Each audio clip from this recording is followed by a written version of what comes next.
My mother-in-law's eyes burned with fury as she pointed a shaking finger at me. "You're a liar. That baby isn't my son's." Her voice was sharp, slicing through the air like a blade. My heart pounded, fear tightening in my chest. "That's not true," I cried, but before I could move, she grabbed a heavy porcelain vase and smashed it over my head. A sharp, searing pain shot through me as the vase shattered, and I collapsed to the floor, blood trickling down my face.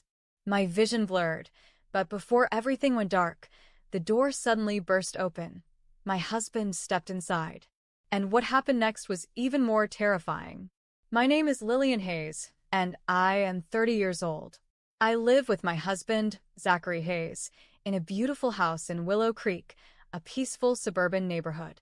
Life should be perfect. We have a stable home, and Zachary loves me dearly. But there's one major problem: his mother, Eleanor Hayes. Eleanor has never fully accepted me.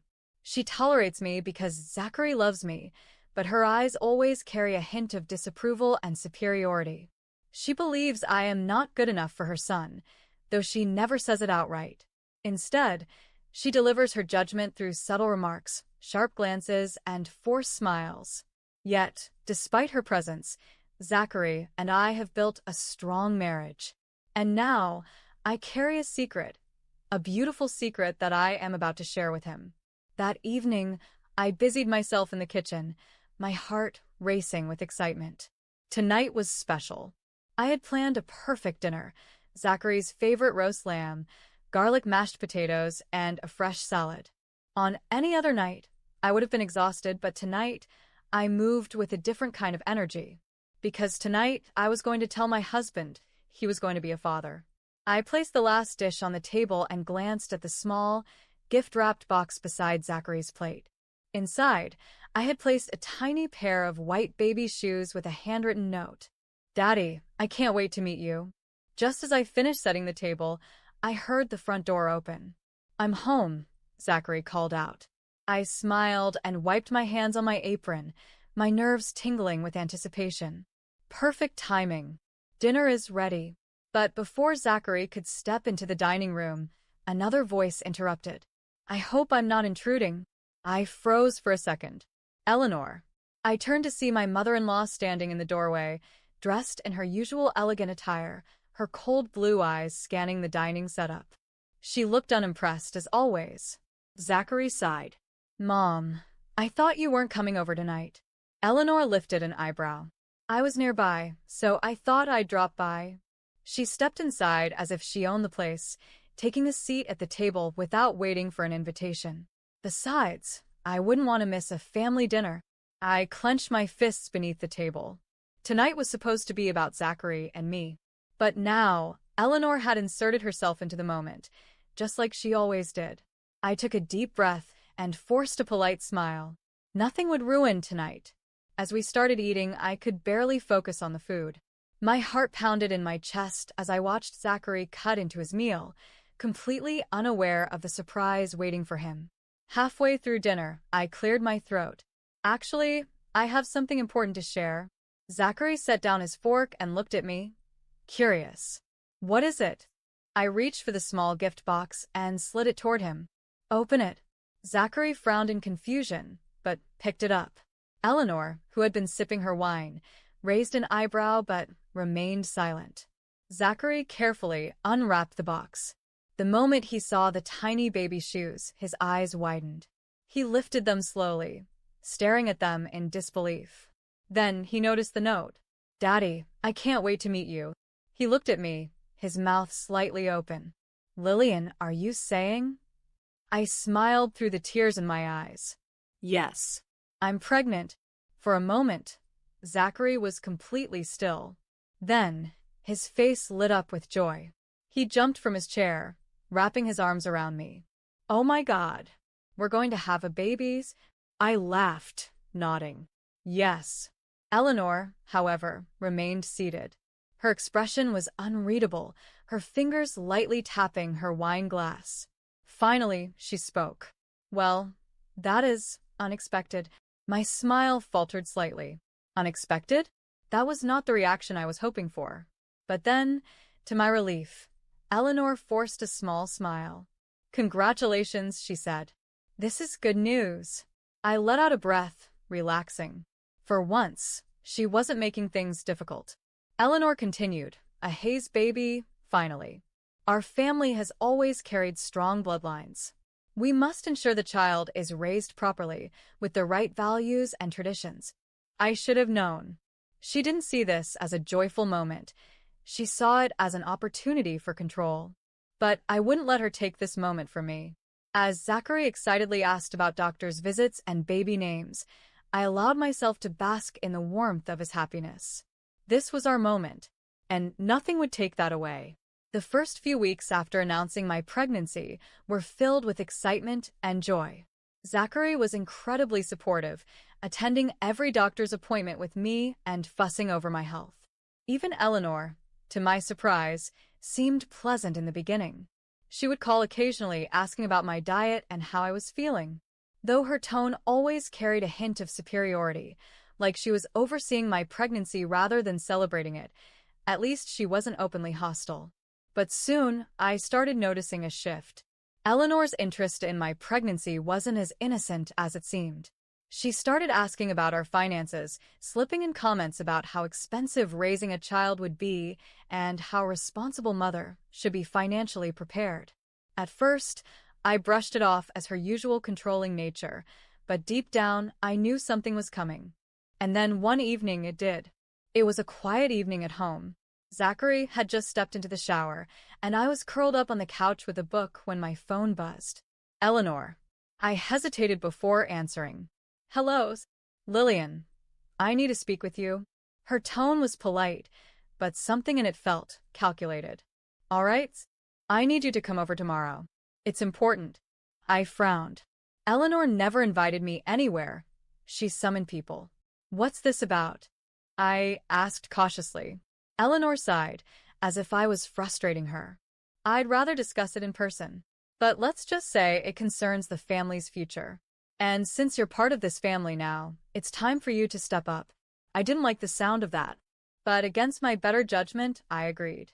The next afternoon, I arrived at Eleanor's grand estate, a place that always felt too cold and pristine to be a real home.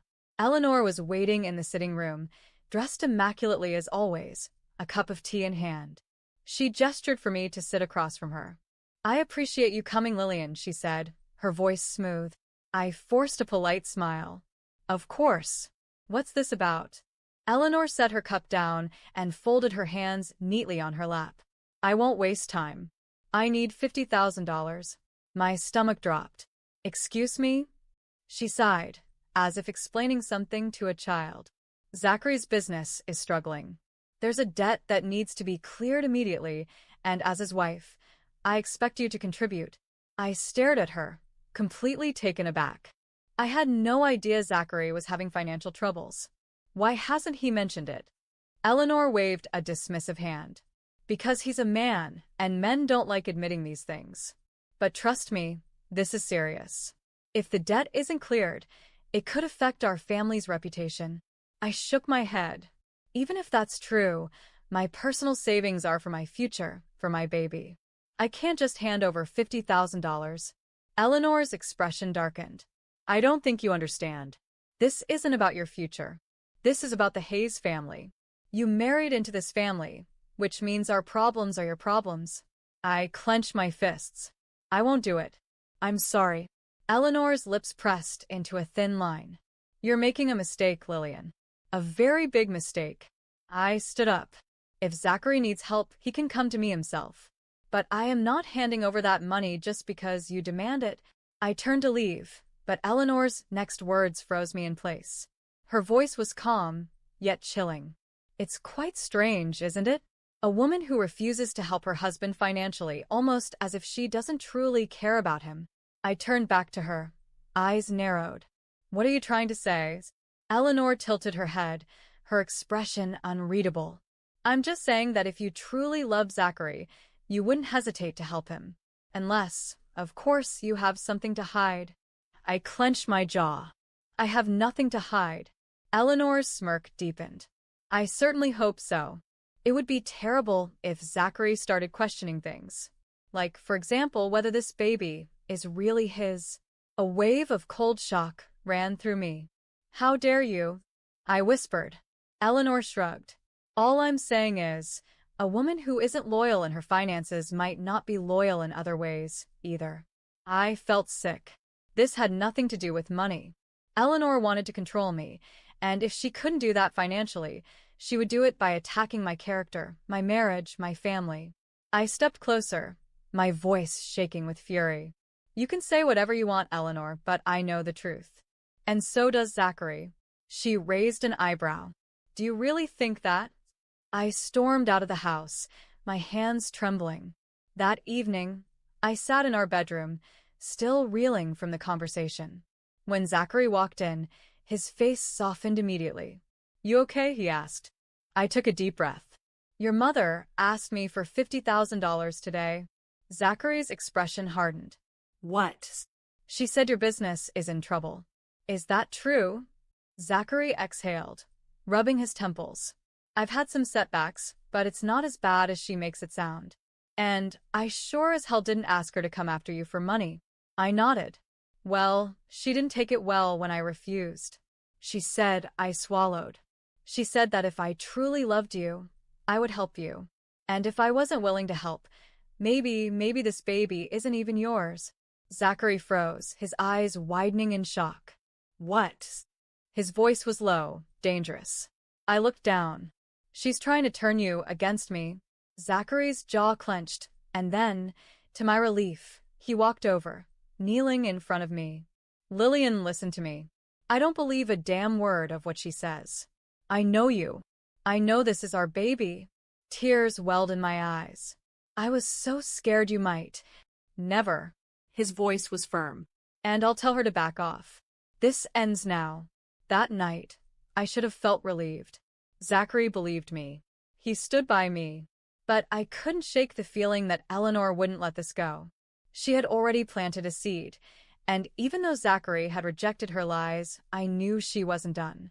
And soon, things would turn violent. I should have trusted my instincts. The moment Zachary and I stepped into Eleanor's lavish dining room, I knew something was wrong. The air was too tense, and Eleanor's smile was too forced. She greeted us with a warmth that didn't reach her eyes, gesturing toward the long mahogany table, which was set with fine china and crystal glasses. The smell of roasted duck and expensive red wine filled the air.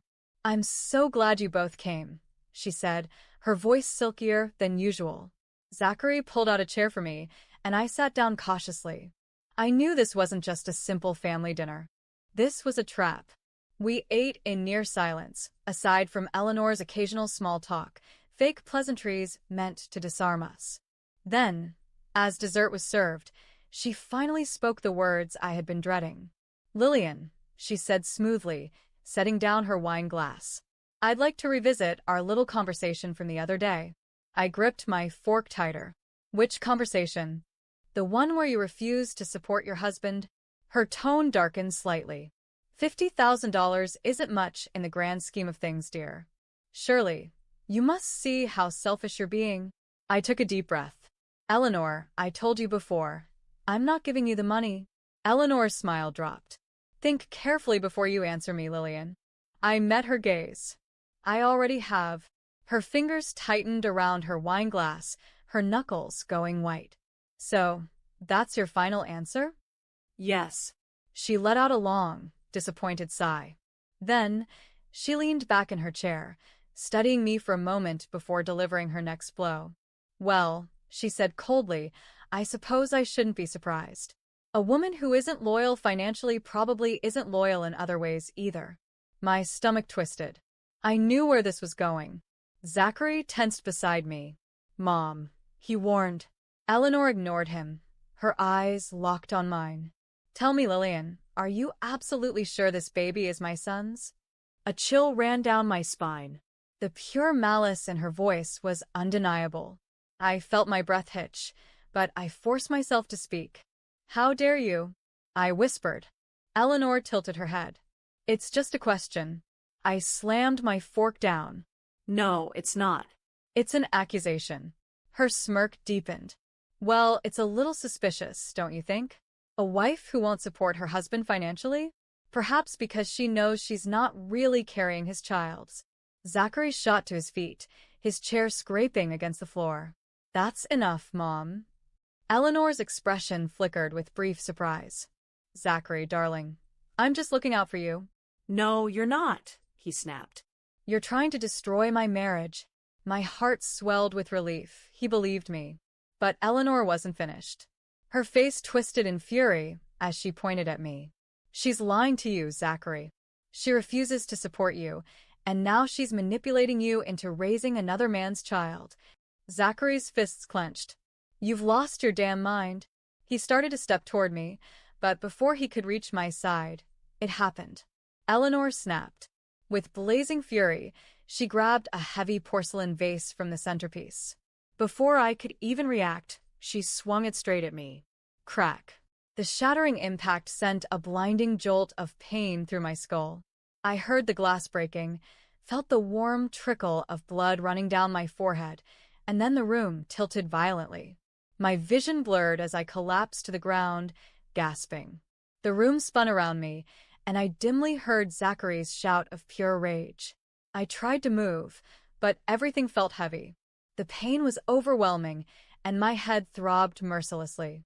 Then, through my haze, I heard the most beautiful sound. Zachary dialing his phone. And then his cold, furious voice. Yes, I need the police. My mother just assaulted my pregnant wife. Eleanor let out a sharp gasp, as if she hadn't expected Zachary to turn on her so quickly. But he wasn't finished. He turned to her, his eyes burning with fury. You tried to destroy my family. Now I'm going to make sure you face the consequences. I saw Eleanor's face drain of color. For the first time, she was afraid. The world around me was spinning. The cold floor pressed against my cheek, and I could feel the warmth of my own blood trickling down my forehead. My hands trembled as I tried to push myself up, but the throbbing pain in my skull made it nearly impossible. Above me, voices blurred together, shouting, panic, and the sound of Zachary's fury echoing through the room. What the hell is wrong with you? Zachary roared. I struggled to lift my head, my vision blurry, but I saw Eleanor standing frozen, her face a mixture of shock and denial. She hadn't expected this. She had expected Zachary to defend her, to turn against me. Instead, he was on the phone with the police, demanding her arrest. Eleanor snapped out of her shock as soon as she heard Zachary say the word police. She rushed toward him, panic creeping into her usually calm and controlled voice. Zachary, sweetheart, she began, her voice desperate. I didn't mean to. I just lost my temper. You know I would never hurt anyone, especially your wife and child. Zachary stepped away from her, his face hard and cold. You just smashed a vase over her head, Mom. His voice cracked with fury. You attacked my pregnant wife. Do you even hear yourself? Eleanor's hands shook as she reached for him. I was just... No, he cut her off. You've done enough. I should have cut you off the moment you started manipulating Lillian. But this is unforgivable. Her face twisted in frustration. She turned you against me, Zachary. She refuses to help this family. She's selfish, she's... Stop talking, Mom. His voice was deadly quiet. Nothing you say will change what you did. Within minutes, sirens filled the air. Red and blue lights flashed outside the grand house, reflecting off the windows. Eleanor turned pale. Two uniformed officers stepped into the house, their eyes immediately landing on me, a bleeding, injured pregnant woman on the floor. One of the officers, a tall man with a stern face, glanced at Zachary. We received a report of domestic assault. Who is responsible? Zachary didn't hesitate. He pointed directly at his mother. She did it. Eleanor let out a strangled gasp. Zachary, no. The officer turned to her. Ma'am, I need you to step away from them. She shook her head furiously. This is ridiculous. She's lying. I was only defending myself. Zachary scoffed. From what? A pregnant woman sitting at the dinner table? The officer didn't waste time. Ma'am, You're under arrest for aggravated assault. Eleanor's eyes widened in pure terror as one of the officers pulled out a pair of handcuffs. Wait. No, you can't do this, she cried out, trying to step back. But the officer grabbed her arms and swiftly cuffed her wrists behind her back. You have the right to remain silent, the officer began, reciting her Miranda rights. Eleanor struggled, her once proud and powerful demeanor crumbling before our eyes. Zachary, please, she begged, twisting to look at her son. You can't let them take me. I'm your mother. Zachary's expression never wavered. He stared at her with cold disappointment. You are my mother, he said quietly. But after tonight, I don't know who you are anymore. Tears streamed down Eleanor's face as the officers led her toward the front door. Zachary, please, don't do this. But he didn't move. He didn't speak. He just watched as she was taken away. As the door closed behind them, the house fell into silence, except for the sound of my shaky breathing. Zachary rushed to me, kneeling down beside me. Lillian, love, are you okay? His hands were gentle but urgent, cupping my face as he examined the wound. Tears slipped down my cheeks. I don't know. He took a deep breath. We need to get you checked at the hospital. Now. I nodded, my head still pounding. But before I could move, I grabbed his wrist. What happens now? I whispered. Zachary's expression hardened. She's going to jail. And I'll make sure she gets the punishment she deserves. A part of me felt a strange wave of sadness. Not for Eleanor, but for what she could have been. She could have been a grandmother. She could have been a part of our child's life. Instead, she let her hatred, control, and obsession destroy everything. But I would not let it destroy us. And neither would Zachary. He kissed my forehead softly. We're going to be okay, Lillian. I promise. And for the first time in months, I truly believed him. Zachary rushed me to the hospital that night, his grip on my hand never loosening as I was taken into the emergency room. The doctors quickly assessed my injuries, confirming that while I had suffered a mild concussion from the impact of the vase, the baby was safe. Relief washed over me, but my body still trembled from the shock of everything that had happened. Zachary never left my side, his eyes filled with guilt and sorrow. I should have stopped her before it got to this, he whispered, his voice hoarse. I shook my head, squeezing his hand. You did everything you could. You protected me when it mattered most. His jaw clenched. It's not enough. She needs to pay for what she's done. And he meant it. A few days later, I sat in the courtroom, still recovering from my injury, as Eleanor faced the judge. She stood in the defendant's seat, her once proud and arrogant posture replaced by exhaustion and fear. The moment she saw Zachary and me sitting together, she avoided our eyes. The judge's voice was firm and unyielding. Eleanor Hayes, you've been charged with aggravated assault on a pregnant woman. The evidence, including eyewitness testimony and medical reports, is indisputable.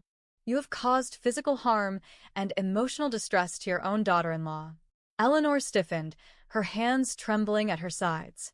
As a result, the judge continued, you are sentenced to 3 years in prison, with no possibility of early parole. A gasp rippled through the courtroom. Eleanor's face turned pale. No, this isn't right, she blurted out, her voice shaking.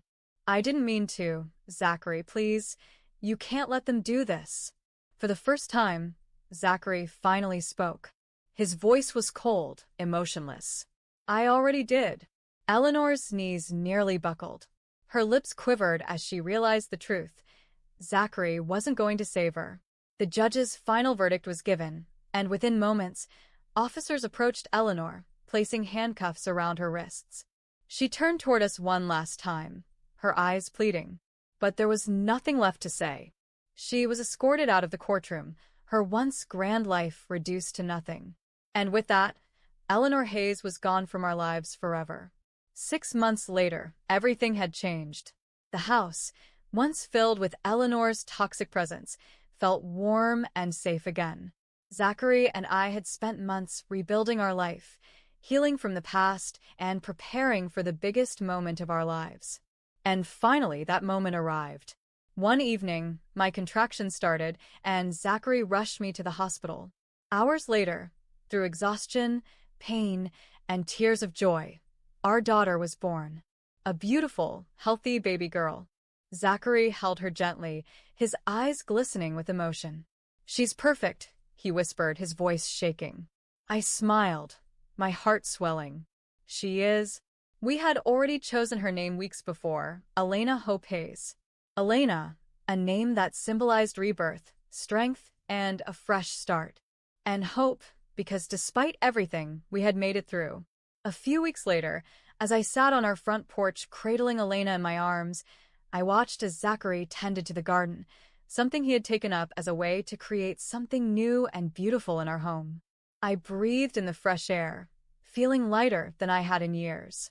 This house, once a place of fear and control, was now a home filled with love and laughter.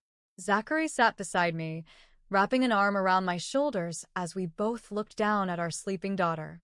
"She'll never have to grow up in a home filled with control and manipulation," he murmured. I leaned into him. No, she won't. Because we broke the cycle. We chose love over fear. We chose family over toxicity. We chose each other. And as the sun set over Willow Creek, I knew this was just the beginning. The beginning of a life free from Eleanor's control, free from the past. A life filled with hope, love, and second chances. Thank you for reading this story. If you enjoyed it, don't forget to like this story to show your support. Comment below and share your thoughts. What part of the story stood out to you the most? Subscribe for more exciting and dramatic stories coming your way. Your support means everything. Stay tuned for more and see you in the next story.